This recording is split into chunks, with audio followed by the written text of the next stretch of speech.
Welcome in, Shield Brothers and Shield Maidens, to Shield's Rest. I'm True, and today I'm joined by Frey as we continue on our class building series in Daggerheart using the official rules.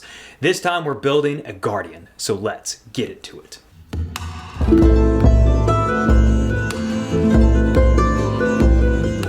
So let's first start off with the Guardian class features, starting with the Hope feature, because the Hope feature is actually really nice, and it's very simplistic, because you just spend 3 Hope, and you can clear 2 armor slots. There is no rest attached to that. You can use this as many times as you want, but, you want to think about other ways to use that Hope. There's going to be other things that you can use it for. Is there a tag team that you can do this with? But if you need to, you can clear 2 armor slots real fast. As for the actual class feature, this is when you gain Unstoppable. And this, I gotta say, is a great class feature, because once per long rest, you can become unstoppable. You gain an Unstoppable die. At level 1, your Unstoppable die is a D4. At level 5, it becomes a D6. Place it on your character sheet, and with the starting value of 1. After you make a damage roll that deals 1 or more hit points to the target, increase the Unstoppable die's value by 1. When the die's value would exceed the maximum value of that die, or the scene ends, remove the die and drop out of Unstoppable. The benefits, though, that you gain from being an Unstoppable is you reduce the severity of physical damage by 1 threshold. So basically, if it's severe, it becomes major. If it was major, it becomes minor. If it's minor, it's nothing. You add the current value of the Unstoppable die to your damage rolls, and you cannot be restrained or vulnerable. So, Frey, what is your overlook for this entire character, and what's your tier 1? Absolutely. And before I get into it, I just want to echo that part of the class feature, right? I didn't really build around it in the Hope feature as well, but it's because they just flow seamlessly into anything you build. So far, these are my 2 favorites, just in how simple and how perfect they are for the class. But anyways, jumping into it. So I went with the Vengeance subclass. What I'm going to be focusing on is kind of off-tanking, trying to be a threat on the battlefield to relieve a little bit of pressure from our allies. So I am going to try and pump out as much damage as I can while maintaining a good threshold and armor usage. And then a little bit of hope and stress management, as this one is, in particular, can be stress-heavy and will be stress-heavy for what I built here. But with Vengeance, I'm just going to read off what you get for that. So you gain an additional stress slot at character creation, and you get to have the Revenge ability. When an adversary within melee range succeeds on an attack against you, you can mark 2 stress to force them to mark a hit point. Key note on that is it just says they have to succeed on an attack. You do not have to take damage. So we will be trying to not bump that down as much as we can, but that's what we get with Vengeance. And then for Heritage Ancestry, I went with a mixed ancestry as always. I went with Galapa for Shell to add my proficiency to my thresholds. And then I took Furbolg for Unshakable. This lets you, whenever you mark a stress, spend a d6 or roll a d6. If you roll a 6 on that die, you do not spend the stress. So this kind of roughly comes out to a 16-17% chance to not spend a stress. And you mark it for every stress that you spend. So if you spend 2 stress, you're rolling a die for each one. So pretty good chance to not spend a stress. I think that's going to play out really well in the game. And then for Community, I went with Seaborn on this one, just to get those stacking plus hits whenever we roll with Fear. Don't build around it too much, but they're going to come in handy for any kind of damage dealer, I think, just to make sure you're hitting with those big numbers.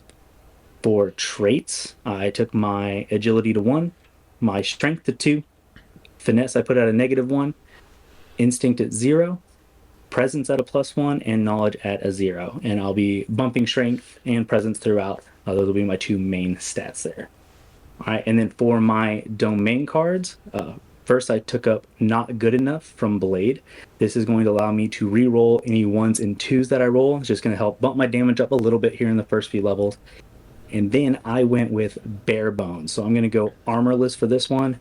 I think Bare Bones just gives a good, nice threshold bump throughout without sacrificing too much. This is also going to give us 3+ strength in our armor amount. So it's going to keep rising our armor amount as well and keep that steady. So that's what I'm going to keep throughout the build, and it just keeps my thresholds where I want them to be without sacrificing anything crazy. And so what that leaves us with is evasion stays the same at 9 from the base. My HP is up to 7, just as the base class. My stress is 7 because of Vengeance. My thresholds with my bare bones, my level bonus, and my proficiency bonus from Galapa is sitting at 11 and 21. And on average, my damage, I'm going with the Warhammer for that D12, so I'm doing roughly 9 to 10 damage every hit, which at this level is actually pretty good. Thresholds are not very high for enemies here, but it's pretty standard for all level 1, so nothing crazy there. But that is what my tier 1 looks like. What do you got? Very nice. Yeah. Funny enough, we went kind of similar, even though we went with different subclasses. We did go very similarly, especially from Ancestry, even into some of the card choices. So I love that. So I chose, obviously, had to go with the Stalwart. That was a necessary thing because, we want to showcase it like we said before. So with Stalwart, I gain a permanent +1 bonus to my damage thresholds. And this is going to stack rather nicely, and I am very much so excited about this later on as we go here. And then I also get Iron Will. When you take physical damage, you can mark an additional armor slot to reduce the severity. This just gives us access to using another armor slot on top of the one that we can already use. Now, I did go Orderborn because I wanted that D20 Hope die for certain situations, and let's face it, we're going to build that into our Guardian to make sure that it's very much so combat-focused, I think. But then I went with Galapa and Giant. Because Galapa, I wanted the shell, to, much like you, proficiency bonus into your damage thresholds. Love that. That's probably going to be a mainstay for a lot of people. And then Giant, I wanted the reach. I wanted that reach. Just want to be able to smack some people around at range. So that's a nice part there, but it also kind of works thematically because I'm imagining just a large giant tortoise with a big sword and a shield. So yeah. Because I also went with bare bones. Couldn't help myself. Because let's face it, so I was looking at the equipment and primarily in the armor. The thresholds are comparable to chainmail without the negative. And that is so nice to have at your disposal, just sitting there constantly ready to go. Now, yes, it does take up a loadout slot for you. It's one of your 5. However, it is, I think anyways, worth it because you have way more armor score than any other armor out there. All right, then the other card I took is I Am Your Shield because let's face it, we want to make sure that we're using some of that stress. I actually don't have a lot of stress expenditure within this build. It's not as large as probably what you have going on. Because a lot of the options I took are spend a hope or it just sort of happens. And that's a nice part there. So really and truly having 1 or 2 stress expenditures is not a big deal for my build in its entirety. So we didn't really worry so much about stress. But let's face it, I Am Your Shield is a necessary thing when you're going to be the upfront man trying to tank everything and protect the folks. Because obviously you're trying to be the wall that stands in between your party members and the enemy. So that's essentially what we're going with this build. I did take a shield, by the way. So it allows me to have 6 for my armor score. And then, because I ended up doing the exact same suggested traits of being the +1 for agility, +2 strength, -1 finesse, 0 in instinct, +1 in presence, and 0 in knowledge, because I also plan on doing strength and presence. My evasion stays a 9. My armor, actually the thresholds rather, are going to be a 12 and a 22. So that's the nice part there. But otherwise, we're just going to stick with the same old 7 HP, 6 stress, and that 9 for evasion. So not too bad overall. It's the build-up, obviously. For the Tier 1, it's definitely the build-up. I will say Tier 3 gets ungodly. But Tier 2, what'd you do? Really? No, I think Tier 1's pretty well balanced for all the classes so far. So yeah, I do like that. But leading into Tier 2, first I'm just going to go over my picks. First, I increase my traits, take that to a +3 strength, +2 in presence. I'm going to bump my stress twice, bump my health twice, and I'm also going to take an extra domain card, which I will get into here. I am going to pick up at level 2 Body Basher from Valor, and that is going to just add our strength score to our attacks. I'm going to pick up Versatile Fighter at level 3. Versatile Fire is going to it lets you use a weapon using any trait that you want, but I'm primarily picking it up to spending a stress to let you max out one of the damage die for any damage roll. So at proficiency 1, you can just use it on the die that you're using, but as you go up, increase your proficiency, you're adding more die rolls. After you roll, pick the lowest one, and you can just max it out to 12. So again, just bumping up my damage kind of as much as I can. This is when I'm starting to get into those big stress spenders, because between that and my class feature, I'm burning through anywhere from 2 to 3 stress a turn potentially. But at level 4, I'm going to pick up first Deadly Focus, which is also a blade card.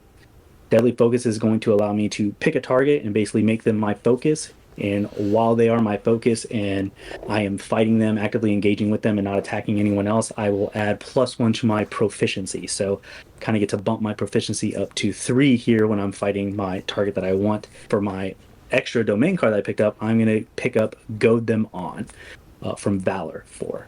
So that is going to allow me to kind of pick a target. If I succeed on my roll for that, my presence roll, they have to, on their next spotlight, attack me, and they will do so at disadvantage. So again, a little bit of that off-tanking, trying to get some focus on me and not my allies. And then for my loadout, I'm carrying Bare Bones, Body Basher, Versatile Fighter, Deadly Focus, and Not Good Enough. So that extra Goad Them On, I am going to leave that in the vault. However, I'm just going to swap that in whenever an ally is kind of in trouble and I want them to kind of focus on me if I'm not close enough there to get in their face, right? I think the distance is close, so I should, in theory, be able to move there, but maybe I want to run towards one and then go to another. So it's just there in the vault, ready for me to pull in when I need it to protect an ally. And then to kind of recap on the stats, my proficiency is now at 2, but should mostly be at a 3 whenever I'm fighting my target. Stress is at 9, health's at 9. I have 6 armor now. My thresholds with everything involved, including my Deadly Focus, so it is just a flat proficiency increase when I'm fighting them, so it will apply to my thresholds because of the Galapa shell bonus. My thresholds are sitting at 17 or 30, and then at 18 and 31 when I have that Deadly Focus up there. Little fun fact, going through the adversaries here at tier 2, the max damage someone can roll from their base attack is a 25. So they are only ever doing major damage to me at this level unless they're using an ability. This is just their normal weapon damage, but thought that was nice. I still have good threshold even though I'm focusing damage. All right, and then for the kind of damage I'm pumping out, because that's the main focus of the build for me, on average I'm doing 16 damage. Whenever I add in my Body Basher bonus, that is going to be 19 damage on average. Whenever I'm fighting my Deadly Focus, I am doing about 26 damage on average. When I factor in the Not Good Enough, rerolling those 1s and 2s, I can get up to about a 28 average. And then with Versatile Fighter, spinning that stress to reroll the lowest die, my average damage is sitting at about 35 per hit, which I think is pretty good. There are not a lot of thresholds that I'm not getting into the severe range. In fact, I don't think there is one. I can't remember off the top of my head what the highest threshold was, but I believe it wasn't any higher than like 30, 31. So I'm hitting severe damage every time here on average, right? I could roll lower and not hit it, but I like that. I'm chunking at 3 HP, and then if they go to fight me back, I get to mark a stress and do a 4th HP. So looking good on the damage side, I think. Dude, that is nuts. That is absolutely nuts. I love that you went through and did the math on all that, because wild. Absolutely wild. Yeah, no, I can't think of anything that's past, I believe, a 28 or a 29 or something like that as far as tier 2 adversaries are concerned.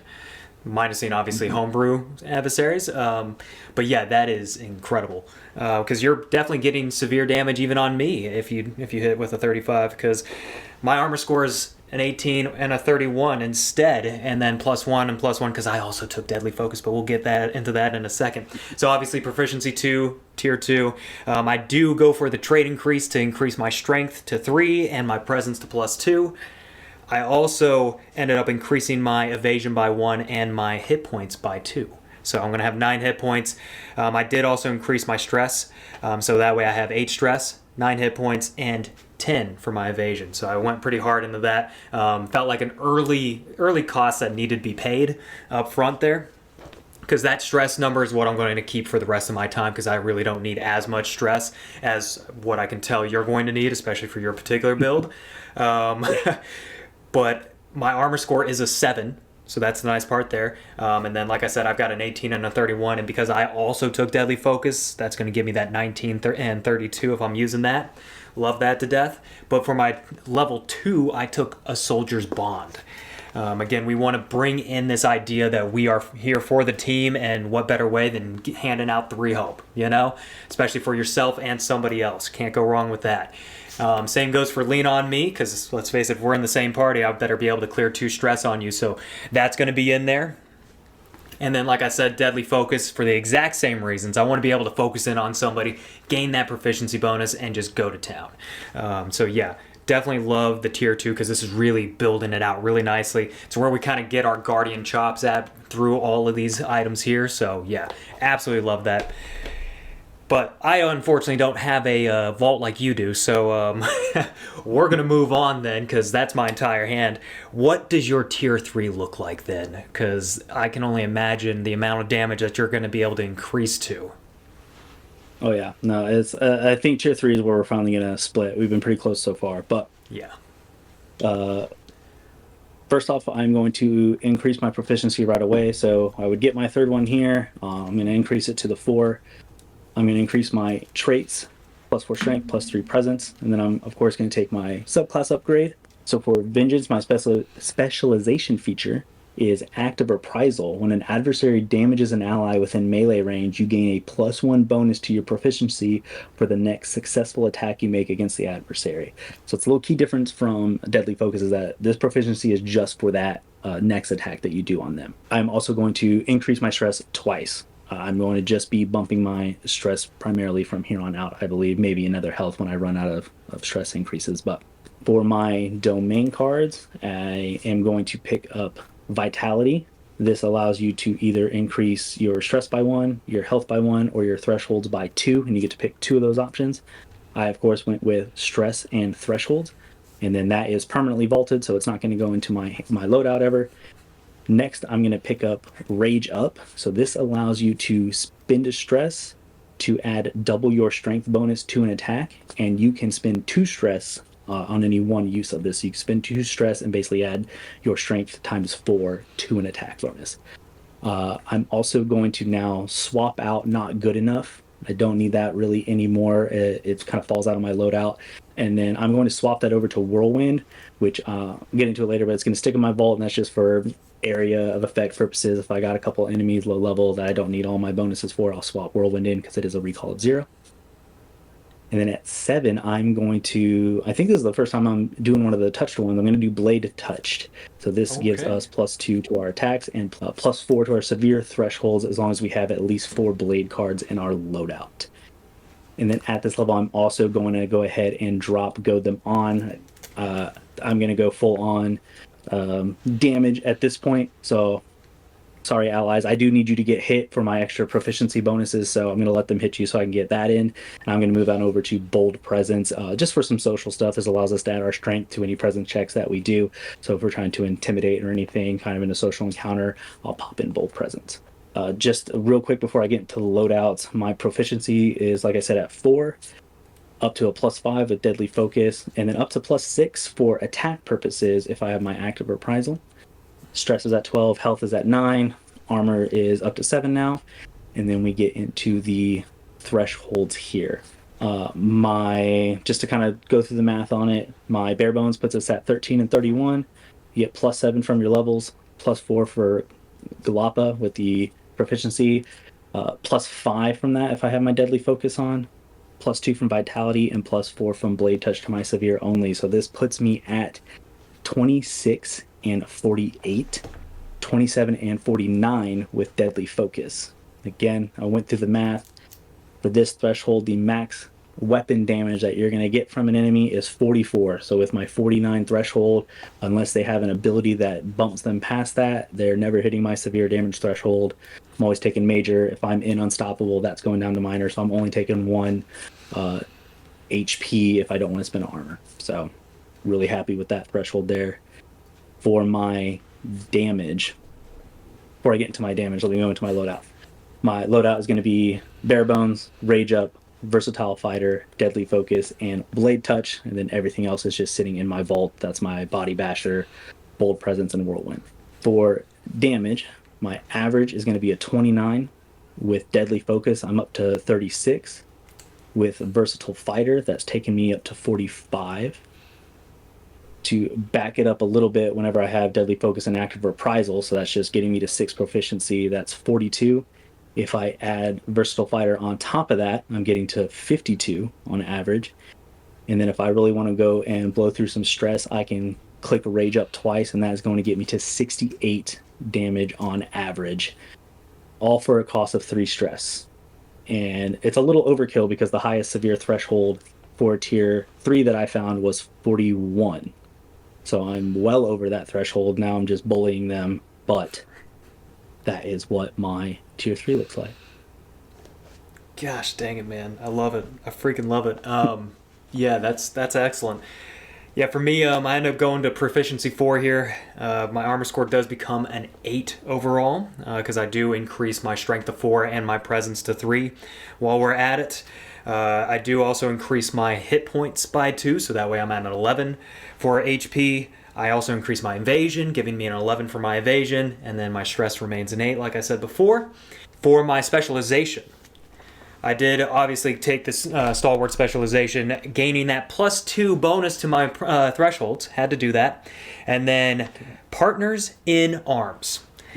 When an ally within very close range takes damage, you can mark you can mark an armor slot to reduce the severity by 1 threshold. So I can start using my armor score for other people, which is the nice part, because I mean, with 8 armor, you're going to be okay. And especially as we work through the rest of what we got here at tier 4, that's going to be insane. So no matter who's up there with you, if anybody is up there with you, you're going to be able to mitigate down their issues as far as damage is concerned. And my thresholds, because I end up taking Rise Up, which gives me my proficiency bonus into my severe thresholds on top of what Galapa already gives me, so it's quite primo if I do say so myself. But it's a 29 and 51 without Deadly Focus, and then it becomes a 30 and 53 with Deadly Focus activated, so loving that. But I do take Vitality as well to increase my thresholds by +2. I do also take the increase for my hit points by +1 there, so that's a nice part there. That's where one of those increases came from. Had to do the Vitality. I think that's just almost a compulsory buy as a Guardian, even as a Warrior, but that's a later video, obviously. And then Rise Up. I do like Rise Up, like I said, for the severe bonus threshold coming from my proficiency. That's really nice, but also when you mark 1 or more hit points from an attack, clear a stress. So I can just make sure I'm just moving through all the stress I would need to, and as long as I'm taking hits, I'm perfectly fine. So that's no problem at all. And then I also went back, because I did want Valor Touch. I did. But I ended up actually going back down to level 6 to take Rage Up, because we want to put out some high damage as well as be able to take some high damage, so that's where that's coming in from. So my loadout ends up becoming Rise Up, I Am Your Shield, Bare Bones, A Soldier's Bond, and Deadly Focus. I end up moving Lean on Me into my vault, mainly because it was kind of a necessary thing. I want to be able to swap out after I use Soldier's Bond. I want to swap in Lean on Me, because once Soldier's Bond is done, like, there's nothing else that it can do. It's just going to take up space at that point. So to quickly use that and make sure that that's, being moved out of the way really quickly is going to be ideal. So that's going to be the main way I use that. So yeah, that's how that all works out. So I love it. Tier 4, man, how did you become just an absolute god killer with this amount of damage? All right, so tier 4, yeah, it gets fun here.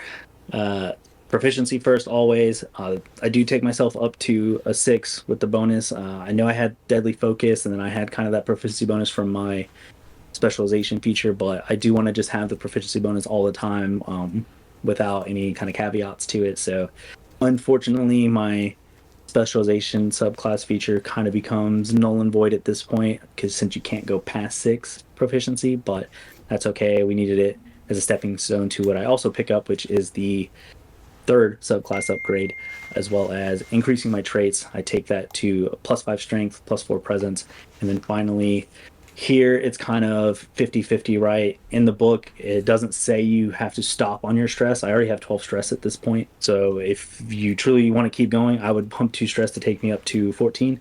However, if you want to stick to the sheet where it just has the 12 slots, I would increase my health at this point. So it kind of depends, right, on like who you're playing with and what you kind of allow with your GM. But that's what I would do there. Is if I could, I would take the extra stress because I need it. For the mastery feature for Vengeance, it's Nemesis. You get to spend 2 hope to prioritize an adversary. This allows you to swap the results of your hope and your fear die. When I first read it, I was like, okay, that's kind of cool, but I basically realized, with our feature, we basically can generate armor now constantly because I can always say I roll with hope, I roll with hope. I can also, if I think I need some plus bonuses and I'm Seaborn, I can be like, okay, I roll with fear. I'll take the hits from whatever the GM's got at me, and I can start stacking my to hit bonus to make sure that my double raged up 72 damage hits when I need it to. I can get that plus 10. So it doesn't necessarily prioritize play into the build, but it does enhance it, which with the Guardian as a whole, I think every step of the way kind of enhances, from the features, the hope features, the subclass features. So far this has been my favorite one to build. For my domains, I'm going to pick up Frenzy at level 8. This allows us to, when we activate it, we can't spend any armor slots, but we get to add plus 10 damage to all of our attacks, and we get to increase our threshold, our severe threshold by, I believe it is 8. Yes, 8. 8 to our severe threshold. I'm also going to swap Deadly Focus out at this point because, like I said, I have 6 proficiency. I'm going to go back and pick up a Soldier's Bond just to have that as a backup there. And then next, I'm going to pick up Reaper's Strike. So this allows us to, once per long rest, spend a hope and make an attack roll. The GM will tell us which targets within range that would succeed against. And then we get to choose one of them and mark 5 hit points on them. Brutal hit. That's going to hurt even your high solo mobs that I believe they have, maybe 9-10 health. You're wiping out half their hit in just one move. Well, incredible. I'm also going to swap out Versatile Fighter at this point. It's not good enough to keep into my loadout. I'm now going to pick up Lean on Me. I'm picking up all those cards you grabbed up early on, just for that extra utility. And then at level 10, I went with Battle Monster. This allows us to spend 4 stress. It's a heavy cost, but we get to do the amount of damage to our target equal to the amount of hit points we are missing. So for me, I have 9 health at this point, potentially 11, depending on what I got out, but I'm going to say 9 for this purposes. So if I'm down to 1 hit points, I pull in Battle Monster and I smack them for 8 damage if I hit them. So coupled with Reaper, I could go all out if I'm backs against the wall. But just to go over my stats before the final loadout, my proficiency is 6. So again, sorry to my specialization. My stress is, for this purposes of this, at 14. My health is at 9. My armor is at 8. My thresholds, just to go through the math real quick, bare bones 15 and 38, up to 25 and 48 with our level bonuses, 31 and 54 from Shell, 33 and 56 from Vitality that we got, that is in our vault. Blade Touch is bringing my severe up to 60, and then when I am frenzied, my final thresholds are at 33 and 68. For tier 4, the max of damage that someone will roll is a 63, so yet again, they cannot hit my severe damage threshold once I have everything up and running, so I'm only taking major damage, minor damage if I have Unstoppable. For my damage averages, my base is 42. A lot less math on this one because I removed a lot of those cards. When I'm frenzied, I'm doing 52 damage on average. If I am going through my stress, I will use Rage Up twice, and I will be doing 72 damage on average. I mean, unfortunately, I can't use armor while I'm frenzied, so I will probably pop that. Kind of just depends, right? I'll either pop it early if I want to just get big numbers in right away, or if I'm like into the fight, I've been burning through my armor slots and I don't have any more, and I might as well pop Frenzy then, right? But 72 max average, right, with Rage Up. Severe threshold cap that I found at tier 4 was 70. So on average, I'm still hitting their severe damage thresholds. Might go a little lower, but most of the time I should be doing at least that 3 health, coupled with my I get hit, mark a health, coupled with Reaper being able to do 5 damage just like that, and then going into Battle Monster, if Frenzy is finally getting me down to 1 HP and just slapping them with another 8, I mean, I can put up some numbers real quick, real fast, once I'm hurting a little bit. But to finish out with my loadout, carrying Bare Bones still, I'm carrying Rage Up, and I have added Frenzy and Reaper Strike, still carrying Blade Touch as well to get all those bonuses. Body Bashers in the vault. I might swap this in for like kind of day to day if I don't need Rage Up, if I don't think I need Rage Up. Whirlwind still in there. It's a recall 0. Good to just pull in for real quick. Lean on Me, recall 1. Again, for those downtimes and like you said, those in-betweens. Battle Monster, surprisingly, is a recall 0. I thought that was really cool to, like, your back's against the wall, you got 1 health. You don't have to worry about stress at that point. You can pull that in. You have to worry about the stress cost, but you don't have to worry about pulling it into the fight, and then hopefully, Bard can clear some stress for you to use it. And then Soldier's Bond, Bold Presence, those are sitting in the vault as well. Again, just for downtimes and socials. Maybe in emergencies, if I need some hope right away with me and an ally. Same with Lean on Me. If I need stress right away, I can pop that in. But that is my tier 2. Lots of damage. No one can hit my severe damage threshold. I'm sitting good, I think. Loving it. Yeah, that is ungodly.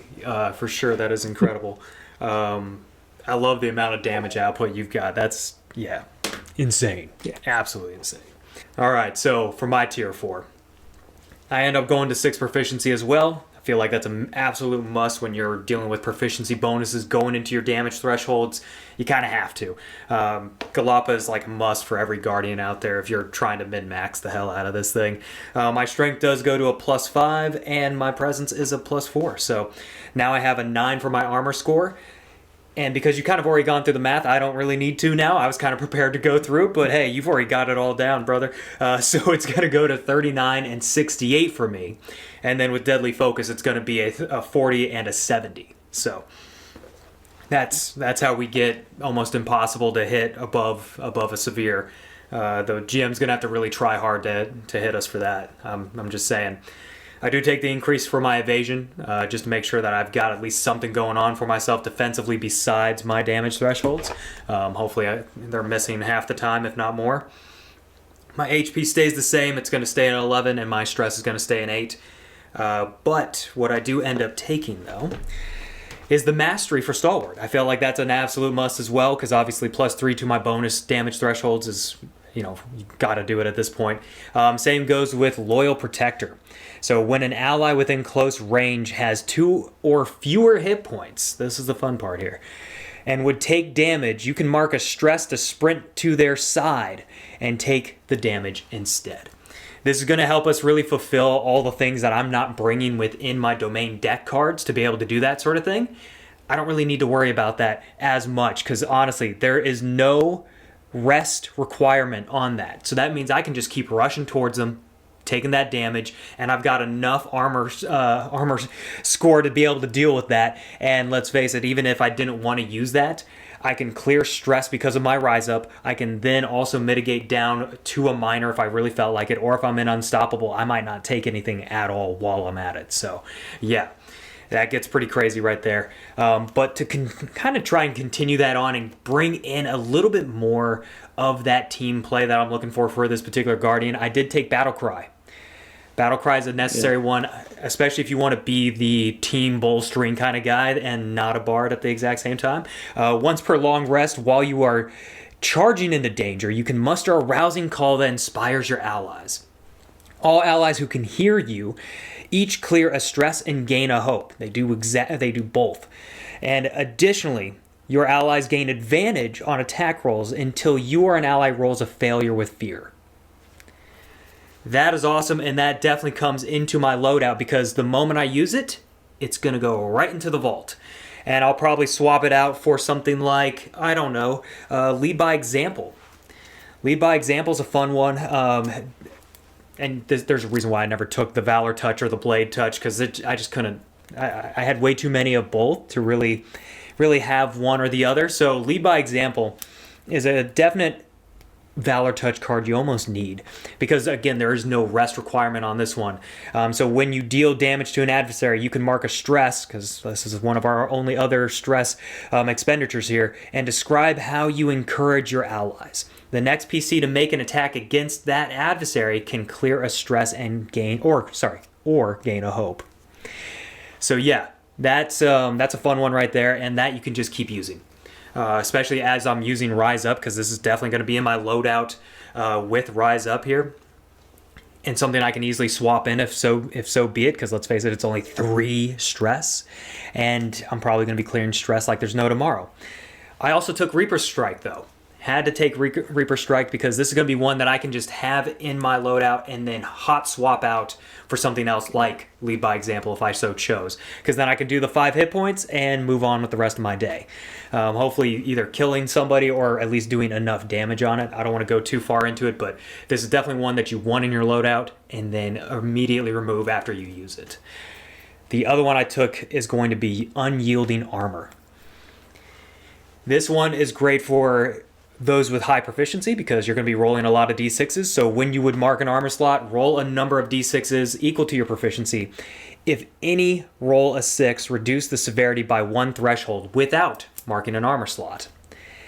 That's going to be sitting in the vault for when I do start getting close to the end of the line for my armor slots, probably about halfway, which 9, I mean, once I did get down to 4, then I'll start probably using that more often. But that's how I'll maintain that. So my end loadout here is going to be Rise Up, Battle Cry, Bare Bones, Reaper Strike, and a Soldier's Bond. All right, so for my loadout, I have Lean on Me that's ready to take the place of Soldier's Bond. And then once I use Lean on Me, I'm going to move in my Rage Up so that way I can start taking those advantages and bringing in that strength and all that. And then for my Reaper Strike, I'm going to swap that out for Lead by Example. Lead by Example will then stay in the loadout going forward. Whereas Battle Cry, I will most likely either bring in, and this is kind of dependent upon the situation, either I Am Your Shield, or I might completely forsake I Am Your Shield and heck, I mean, you could almost hot swap that out with something else when you take your level 10 and just get something completely different from I Am Your Shield to maybe something from the Blade Domain deck, much like Get Back Up. Get Back Up would probably be a really good one to have at your disposal if you really felt like you were getting a lot of severe damage on you. You might as well do that one real quick. But then Deadly Focus comes in the place of Battle Cry, and we can just go to town. And obviously Vitality's not going anywhere, so we're not worried about that. But Unyielding Armor can get hot swapped in too, depending on, like I said, what's going on. But that is my overall loadout and vault and kind of my strategy behind all that. Obviously going to be using the hell out of my stalwart abilities because let's face it, those are some really good ones and do take the place of some of these cards if you really needed to maintain some of these other domain cards over some of these other ones for that kind of team play and that kind of team protection. So, but that's it for the Guardian. Frey, closing thoughts. What did you think of this whole entire build, especially the process for figuring out the damage dice, and obviously when it came to the thresholds, all that nonsense? Like, it felt like a lot of math, but man, when you can get those numbers up, it's crazy. What did you end up thinking about that? No, it was a lot of fun. It was hard to build this one at first because I wanted to. It was a balancing act, right? Because you do want to be a tank. Like you went with the evasion. But for me, I was like, no, I want to be hit. I just don't want to take damage.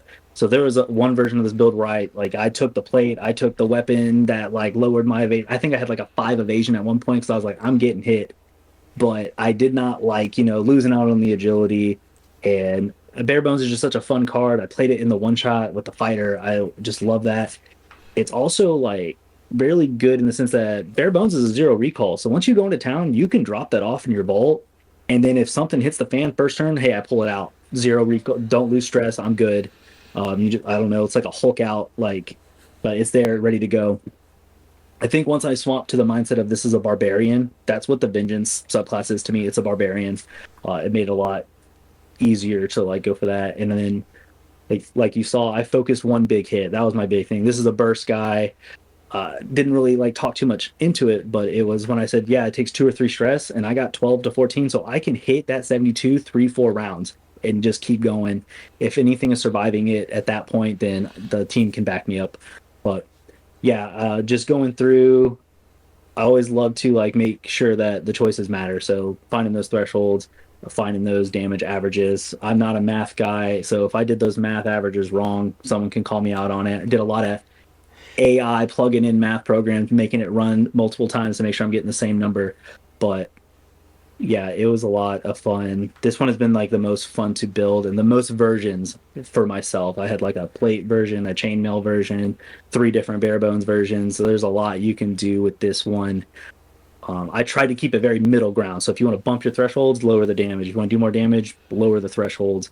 You want more armor, go that way. This what I kind of optimized here in a sense is versatility. I built this to be the middle point. I could have gone potentially more damage. I don't think so. I was getting up there pretty high, but everything else I could sacrifice that damage to bump up anything else, and that's what I love the most about the Guardian. I think was just that aspect of it. But yeah, what were your thoughts on it? Because I love yours. It's just so good frontliner. Good frontliner. It matches your shirt. Yeah, right. Matches the shirt. I mean, I had to go for that. I was like, I was feeling like this was the Guardian shirt. But anywho, yeah, I absolutely loved the Guardian because of the fact that it is probably the best frontliner out there. There's so much survivability built into this sucker. I mean, just because I was also playing around with like, okay, chainmail. Do I go super heavy and go with that full plate sort of situation? And I was looking, I'm like, I'm really not gaining that much of a bonus by comparison to what the adversaries are going to be outputting anyways. So is it really worth taking the hit to my agility, taking the hit to my evasion, when I can maintain at least a middle ground of evasion and for the most part not get hit too often? Or obviously at higher levels of play you're going to be hit at least far more often than normal, primarily with those like solos and the leaders. But by and large, your minions, your support types, even your bruisers to some degree are really not going to be hitting you like that anyways. And on top of that, I have plenty of things to mitigate down that damage, so I'm not even worried about it. I mean, 9 armor score. No other armor in the game is doing that for you. None of them. And not without a massive detriment while you're at it. So that's why I didn't want to worry about that kind of thing. And also because I could just put armor on if I wanted to. If I want to put bare bones in the back, too easy. I can pull something else up that I really wanted to. Didn't have to think twice about that, especially unyielding armor. I can just throw that in there, put on an armor piece, and call it a day. I am not tied to the bare bones card itself, and that's the nice part there. And especially as you're going through your level ups, you can swap out some of your domain deck cards for some of the other ones that you didn't take. And that's a great option to have in there, because maybe I Am Your Shield is not really necessary anymore. And I was starting to feel like it really wasn't necessary, especially with the stalwart abilities. I'm kind of good at that point. I can swap in for something else if I really wanted to, but there was nothing so advantageous that I wanted to swap it out for anything at that moment in time. So I'm like, F it, keeping it, it's okay. But you can go a lot of ways with this, because 6 proficiency, I'm going to be able to do a lot of damage, and having a +5, I mean, obviously we're talking tier 4 here, but having that +5 is going to build that in, and along with the experiences that you got, it's going to be nuts. And especially if your team has built themselves correctly as a team would, there's going to be some bonuses there for you from the other team members that are pumping that in. So really can't go wrong. And I love the reach. Come on. Giant is so much fun with that. Because you could just go full on Giant if you wanted to. If you wanted to completely negate the whole Galapa thing, because let's face it, sometimes that can feel like a cop-out, because like, let me just get those damage thresholds up. It's S tier. So good. It's so good. And because nobody wants Retract. If I'm being honest, nobody cares about the Galapa Retract. It's not worth anybody's time. But Galapa and a Giant, like, that's kind of a cool character in and of itself, I think, anyways. I was pretty in love with that idea. It's just a giant turtle. I mean, it's just a giant turtle. Yeah, and you could do the same thing with Simia and Giant if you really wanted to. Like a shell on a furbolg, I guess. I don't know. I'd have to really think that one out, but we're just optimizing. We're not trying to make it make sense right now. Yeah, it's just optimization. I don't want to even imagine a furbolg with a shell on at all. That's a little too weird, but that's okay. But yeah, so I really did love what the Guardian could bring, because like you said, you could go high damage, and you showed how you can go super high damage and maintain really good thresholds. I mean, that's the best of both worlds right there. You're not even really going to have to think too hard about where you're at health-wise, because for the most part, you're going to have that armor score to bring bring that damage down, which I thought was kind of a broken side of things for having no armor. I have a lot of armor score all of a sudden. Like, I did go just full barbarian. You went full barbarian at that point. And it's not even like that knight idea I thought I had for Guardian a while back. It's just your straight up barbarian at this point, with just a lot more tanking capabilities. But yeah, absolutely loved it. I think the Valor and the Blade deck domain decks are really good for this. Love what's in here. Love that you can actually go pretty high stress if you wanted to as far as expenditure is concerned, or you can have it pretty low like I did and not be too concerned with your stress levels at that point. So do like that. So yeah, I just think it's an overall great class to play as, especially as a first-time player to Daggerheart. I think this is a great class to build on and really get your chops in combat and see what it's really like to be out in front, having the cool moments, having those really cool moments that you're inevitably going to have, being up front, taking that damage, dealing out that sort of damage, and on top of that, being able to protect your friends like that. You cannot go wrong with this as your first class that you take if this is your first time. So yeah, I think it hits that. I think what attracts people to TTRPGs is this hits that class fantasy. It's the frontliner. It's in your face. Like, obviously, you want to be a spellcaster, you're going to go like wizard and all that. But if you're thinking, I want to be melee, you can make any melee, I think, class fantasy with a Guardian. You can do sword and shield. You can do two-handed weapon like I did. You can, be high damage. You can be paladin-esque, right? Seraph is more of a paladin, but like the fantasy of it, what they are, Stalwart hits that. So I think, yeah, like you said, if you're not sure what class you want to play, or if you have a player who's coming in and they don't know anything about the game, slap them on a Guardian, they'll have fun. Super great class. Yeah. But hey, that's this class. Tell us what you think down below. We would love to hear your thoughts on our builds for this, especially with the amount of damage that Frey started to end up putting out. I'm just saying, that's wild. But let us know down below what you think. And our next one that we're going to be getting into, I believe, is the Ranger. So that's going to be a lot of fun. I'm looking forward to that one because that is one that I think brings back Rangers in a good way and fixes the issues that we all know from one particular tabletop RPG. So yeah, looking forward to that one. So that'll be the week after here. And yeah, so until the next one, guys, keep that shield wall strong.